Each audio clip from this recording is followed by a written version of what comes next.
Welcome to the plantar fasciopathy case study for kinesiology tape. In this case study, we're going to discuss a particular client that I had been working with that was experiencing some plantar fasciopathy and how I treated this particular client using kinesiology taping, but more importantly, how I integrated the use of tape amongst other modalities to help this client get back to her running, which was her goal.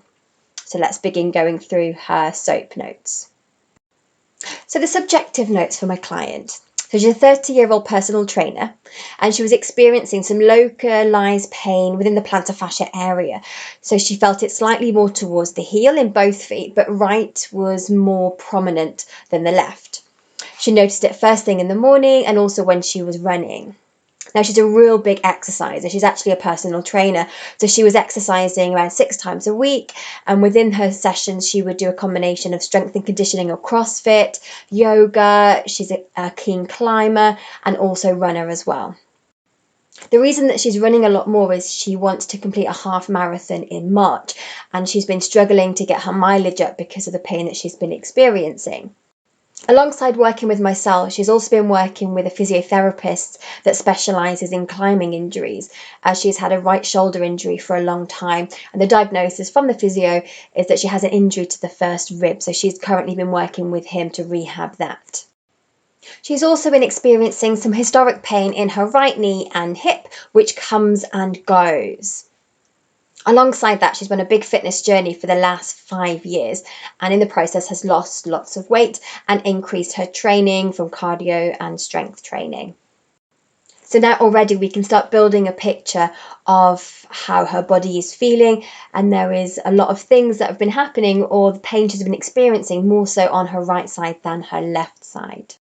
And the findings from the objective assessment that we did were from assessments in walking, standing assessments, and also range of movement assessments as well. So what we found within the session is that she was demonstrating a limited dorsiflexion in both feet and a little movement in thoracic spine. The right shoulder has a bit more of a swing compared to the left, some abducted gait on both sides. When she was walking, she could feel it on the right side. There was no pain, but it was there. In terms of assessments, there was no pain in any active, passive range of movement assessments. The calcaneus everted more on the right than the left when she was lying in supine, and there was a limited or restriction in dorsiflexion, more so on the right compared to the left. During palpation, when we're feeling around the area of the plantar fascia, it was tender, especially closer towards the calcaneus, and then also proximal to the medial malleoli on that sort of around the tibialis posterior tendon. I also noticed some restriction in the first MPJ joint in the right foot, and also external rotation on the right side compared to the left side. In standing, the subtalar joint appeared inverted in both sides and continued to be inverted in a single leg standing position and also a single leg heel raise as well, potentially demonstrating some weakness or inefficiency within the tibialis posterior. She was also not able to load fully onto all the metatarsal heads on both sides, but it was more apparent on the right side. I also noticed that the glute medius on the right side appeared more inactive in a single leg standing position than on the left side. So what does all of this mean? So the client has been experiencing some potential plantar fasciopathy based on the symptoms that she's presented and also the assessments. From what I found from the range of movement assessments and the movement assessments, her tibialis posterior muscle on both sides could be strengthened alongside her glute medius on the right side. We also want to be working on her range of movement in her foot on the right side and also the right hip, which will then improve how she impacts and loads from the ground as she is walking and also running, and ultimately that is her goal. So goals, the short term is decrease pain and sensitivity through the plantar fascia area so she can begin to load the foot. We want to improve the range of movement of the MPJ joint, the tibialis posterior muscle and the right external rotators of the hip. We want to build some activation through glute medius and also tibialis posterior. Then some of the long-term strategies we want to focus on is strengthening the whole of that right leg and work out why she's loading more or experiencing more pain on the right side to the left side. We want to work on improving how she loads from the ground when she's walking and running, and then ultimately getting her back to running as quickly as possible, as that's her goal, and she wants to complete the half marathon in March. So in the first session was all about decreasing pain and sensitivity.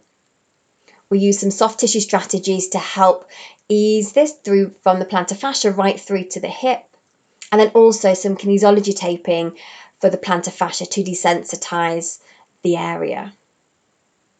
We worked on improving the range of movement through soft tissue work, through the hip and also through into the foot. And then we went through some activation exercises for glute medius and the tibialis posterior, which were to be repeated as home care. We also discussed easing off running for the next week and reducing some loading through the plantar fascia, especially if she is potentially in that pain dominant phase of the tissue trauma. So you want to just reduce the load to help decrease the pain, which is where the massage, soft tissue work and the taping comes into play. So here we've got some of the things that we worked on. So the first was the plantar fascia taping. So as you can see, I've used the fan cut along the line of the plantar fascia, and then some pain taping, the desensitization taping over the area of pain.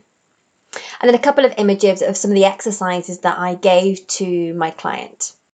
We focused on some glute activation, where something like a leg kick with a little band is quite good.